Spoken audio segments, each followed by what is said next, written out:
Lorsque le roi Norodom Ier signa un traité de protection avec la France en 1863, la capitale a été déplacée d'Udong à Phnom Penh, et c'est à cette époque que le palais royal actuel a été construit.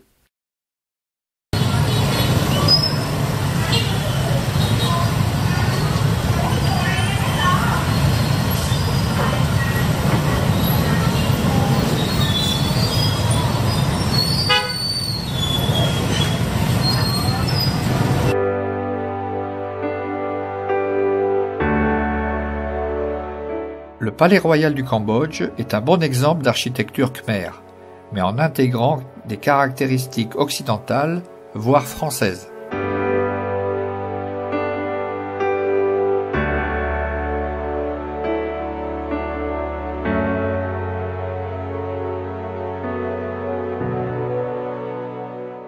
Lorsqu'on arrive vers le palais, nous avons le Mékong sur la droite. En remontant, le premier bâtiment que l'on voit est le pavillon Chancheya. Mais l'entrée des visiteurs se fait par là. Une fois passé l'enceinte, la statue équestre du roi Norodom Ier vous accueillera. Elle a été sculptée à Paris par Adolphe Eudes en 1875. Sa stèle d'ailleurs se trouve au Père-Lachaise. Apparaît ensuite la pagode d'argent. Il s'agit d'un temple royal, communément appelé le Wat Phra Keoi Morocco. Ces bâtiments principaux abritent de nombreux trésors nationaux, comme des statues de Bouddha en or et en pierres précieuses. La plus remarquable date du XIXe siècle, c'est le Bouddha d'émeraude du Cambodge. Quasiment grandeur nature, le Bouddha Maitreya est incrusté de 9584 diamants ainsi que des insignes royaux. Ce temple est pavé de plus de 5000 carreaux d'argent, pesant plus d'1 kilo chacun. C'est ce qui lui vaut d'être nommé la pagode d'argent. Devant la pagode d'argent, un rappel de l'architecture khmer par cette maquette du temple d'Angkor. Autour de la pagode se dressent des stupas. Le mot sanskrit stupa signifie littéralement chignon. C'est un monument caractéristique de l'architecture bouddhique, destiné à l'origine à recueillir des reliques du Bouddha ou des textes sacrés.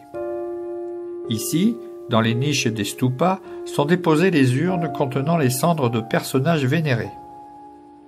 Le stupa au sud renferme les cendres du roi Ang Duong, le fondateur de la dynastie régnante. À côté s'élève le stupa pour le roi Norodom. Le troisième stupa renferme l'urne de la reine Sisowa Kosamak, la mère de Norodom Sihanouk. Ce dernier ramènera les cendres de Pékin en 1975. Toujours vénéré, on vient se recueillir devant le stupa de la reine. À la disparition de la princesse Kantabopa, sa fille favorite, le roi Norodom Sihanouk fit élever un stupa en son honneur. Un lotus doré renferme l'urne. La salle du trône est l'endroit où les confidents du roi, des généraux et officiers royaux se réunissaient autrefois. Elle sert encore aujourd'hui pour des cérémonies religieuses et royales, comme les couronnements et les mariages royaux. Le bâtiment, en forme de croix, est couronné de 3 flèches. La flèche centrale, haute de 59 mètres, est surmontée d'une tête de Brahma à 4 visages. De chaque côté de la salle du trône s'élèvent 2 pavillons. Le Hor Samset Piman, ou la résidence céleste de l'airain. C'est là que se trouvent les insignes de la royauté. Sur le fronton, voici l'emblème du Cambodge.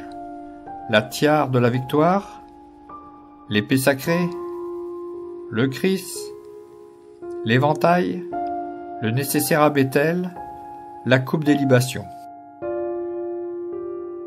L'autre pavillon est le Hor Samran Firun, ou le pavillon du paisible repos. C'est ici que le souverain pouvait monter dans le palanquin de l'éléphant qui l'emmenait en promenade. Le pavillon du clair de lune est celui qu'on avait vu avant de rentrer dans le palais. C'est un pavillon en plein air qui sert de scène pour la danse classique khmer.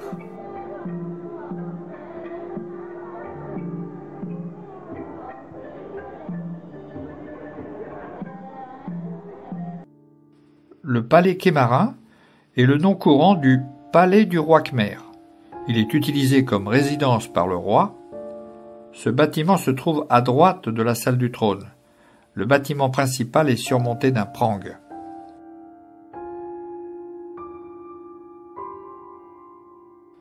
Dans l'enceinte du pavillon royal, un petit bâtiment intrigue par son style français du XIXe siècle.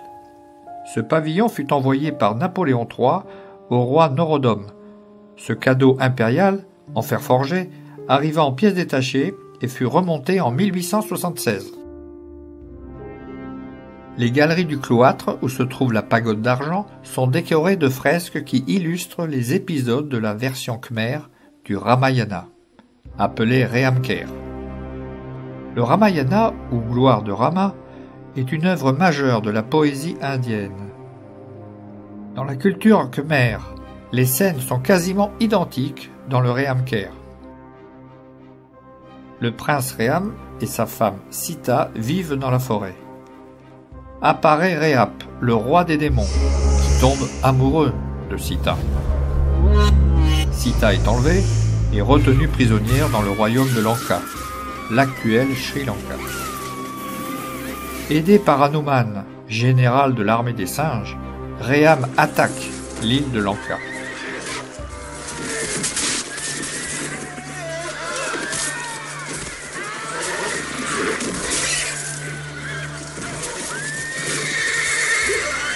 Sita est libéré et Reham, en rentrant dans son royaume, est sacré roi.